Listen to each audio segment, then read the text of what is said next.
चाओ मीना पर डोरे डालने से नहीं रुका। जब वो उसके बहुत करीब आया तो मीना ने उसे भी बिजली का झटका देकर अच्छा सबक सिखा दिया। फिर रात को वैंग कमरे में मीना के होने की वजह से सो नहीं पा रहा था। उससे मीना से दूरी बर्दाश्त नहीं हो रही थी और ये बात मीना भी जानती थी। अगले दिन मीना खाना लेकर उसके ऑफिस गई। वहाँ काम करने वाले सभी लोग जानते थे कि वैंग कितना बड़ा झूठा है, इसलिए उसकी गर्लफ्रेंड देखकर सब उन दोनों पर नजर रखने लगे। रात को जब वो दोनों घर लौट रहे थे तो कुछ गुंडों ने उनका रास्ता रोककर वैंग को बंदी बना लिया। एक गुंडा मीना की खूबसूरती पर फिदा हो गया, लेकिन उसके छूने से पहले ही मीना ने रेड वुल्फ मोड ऑन कर लिया। तभी उसमें जबरदस्त ताकत आ गई और उसने गुंडों की हड्डी पसली एक कर दी। इसके बाद घर आकर उन्होंने इकट्ठे फिल्म देखी और फिल्म में हीरो हीरोइन का प्यार देखकर मीना के दिल में भी कुछ कुछ होने लगा। वैंग ने उसे समझाया कि ये प्यार का एहसास है। इससे उनके रिश्ते को 5 दिल मिल गए। कुछ देर बाद दोनों बाहर सैर करने निकले और अचानक मीना पुल के दूसरे हिस्से में चढ़ गई। वो दोनों दूर दूर से चिल्लाकर बातें करने लगे और फिर पुल के बीच में मिलकर उन्होंने एक दूसरे को पहली बार किस किया। उधर वैंग के दोस्त चाओ ने भी अपनी आई गर्ल खरीद ली। उसे रूल्स से सख्त नफरत थी, इसलिए उसने ऐसी एक हार्ड ड्राइव बनाई जिसे रोबोट की गर्दन में डालते ही उनके रिश्ते को 10 दिल मिल जाते। उसने हार्ड ड्राइव रोबोट की गर्दन में डाली और उसका तो काम बन गया। अगले दिन उसने वैंग को भी ये हार्ड ड्राइव दे दी। वैंग ने जैसे ही मीना की गर्दन में हार्ड ड्राइव डाली वो वैंग के लिए पागल सी हो गई, लेकिन वैंग को ये तरीका अच्छा नहीं लग रहा था, इसलिए उसने हार्ड ड्राइव निकाल दी और मीना से माफी मांगी। मीना खुश थी कि उसे अपनी गलती का एहसास हो गया, क्योंकि अगर पुराना वैंग होता तो बिना सोचे कुछ भी करने को मान जाता। अगले दिन जब मीना उठी तो उसके चेहरे और हाथों पर दाग पड़ गए थे।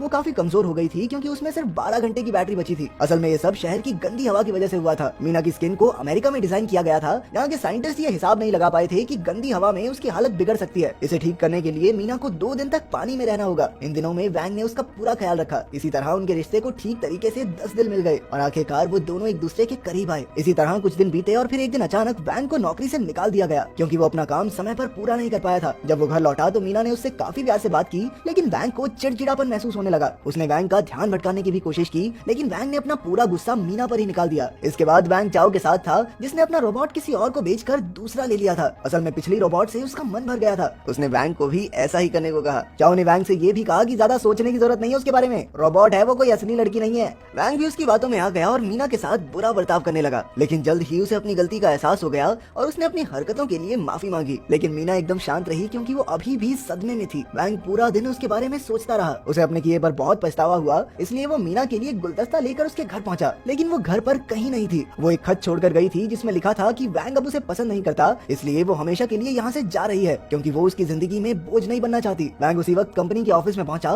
लेकिन गार्ड्स ने उन्हें रोक लिया। उन्होंने बताया कि जो भी रोबोट वहाँ वापस आते हैं उन्हें जला दिया जाता है। वैंग की तरह वहाँ कई और लोग भी थे जो अपने रोबोट्स के साथ बुरा बर्ताव करने पर पछता रहे थे। जब उन्हें वहाँ से धक्के मारकर निकाल दिया गया तो वैंग चाओ के घर गया, लेकिन उसने देखा कि मीना तो चाओ के बेड पर थी। अपने दोस्त और गर्लफ्रेंड दोनों से धोखा मिलने पर वो खुद को संभाल नहीं पाया। उसने चाओ को जबरदस्त मुक्का दिया और वहाँ से निकल गया। अगले कुछ दिन तक उसने मीना को भूलने की कई नाकामयाब कोशिशें की। वो सारा दिन पब्स और बार्स में पड़ा रहता और एक दिन उसकी मुलाकात चाओ की पुरानी रोबोट से हुई। उसने बताया कि मीना तो हमेशा से वैंग से ही प्यार करती थी। उसे छोड़कर जाने की वजह कंपनी का सीईओ है। असल में वो एक अजीब से एक्सपेरिमेंट के लिए रोबोट्स के इस्तेमाल से आदमियों के स्पर्म्स इकट्ठा कर रहा था। मीना की वजह से वैंग की जान खतरे में है। ये जानकर वैंग की जान बचाने के लिए मीना ने अपना प्यार कुर्बान कर दिया था। सच जानने के बाद वैंग मीना को यूं ही जलते हुए नहीं देख सकता था। उसने जाकर चाओ से पूछा कि क्या ये सब सच है। आखिरकार चाओ ने बताया कि मीना उसके घर सिर्फ वैंग के सामने नाटक करने आई थी। उसने वैंग का दिल इसलिए तोड़ा ताकि वो फिर से उसका पीछा न करे। इसके बाद वैंग किसी तरह कंपनी के ऑफिस में घुस गया, जहाँ मीना को जल्द ही जलाया जाने वाला था। गार्ड्स ने उसे रोकने की कोशिश की, लेकिन उसने उनका सामना करके मीना को बचा लिया। मीना ने उसे भाग जाने को कहा, क्योंकि कंपनी वाले असल में वैंग के पीछे थे। तभी कंपनी का सीईओ आया और भारी आवाज में कहने लगा, पहचाना मुझे। वैंग को उसका चेहरा जाना पहचाना लग रहा था, लेकिन याद नहीं आ रहा था कि कौन है ये। तब सीईओ ने बताया कि वो कई साल से वैंग पर नजर रख रहा है। वो सड़क पर भिखारी बनकर रहता, घर पर सामान देने आता और दिन में कई बार उसके रास्ते से भी गुजरता। उसने खुद ही मीना को उसके पास भेजा था ताकि वो वैंग का स्पर्म इकट्ठा कर सके। आखिरकार उसने खुलासा किया कि वैंग दुनिया का पहला बच्चा है जो इंसान और रोबोट के मिलन से पैदा हुआ था। कई साल पहले डॉक्टर चा नाम के एक साइंटिस्ट ने एक ऐसा रोबोट बनाया जो इंसानों की तरह सोच सकता था और अपनी पीढ़ी को आगे भी बढ़ा सकता था। उस रोबोट का एक इंसानी औरत के साथ बच्चा हुआ जो असल में वैंग है। एक दिन डॉक्टर चा को पता चला कि सीईओ रोबोट्स का गलत इस्तेमाल करके अपना फायदा करना चाहता है। उससे लड़ते हुए वैंग के पिता की मौत हो गई और उसकी माँ उसे लेकर बीजिंग भाग आई। लेकिन जल्द ही सीईओ ने उनका पता लगा लिया था। वो देखना चाहता था कि वैंग आम इंसानों के साथ रहकर इंसानों जैसा बनेगा या नहीं। अब जब वो बड़ा हो गया तो कंपनी को उसके जैसे और रोबोट्स बनाने के लिए उसके स्पर्म की जरूरत थी। इसके लिए ही मीना को वहाँ भेजा गया था। तभी गार्ड्स ने आकर वैंग और मीना को पकड़ लिया। वैंग समझ चुका था कि उसे किसी भी हालत में उस सीईओ को रोकना होगा। तभी वैंग के दिमाग में एक प्लान आया और वो भागता हुआ मीना के पास चला गया। वो उसके करीब आने की कोशिश करने लगा और क्योंकि अब उनका रिश्ता पहले जैसा नहीं था तो अब अगर वो उसके करीब आएगा तो धमाका पक्का है।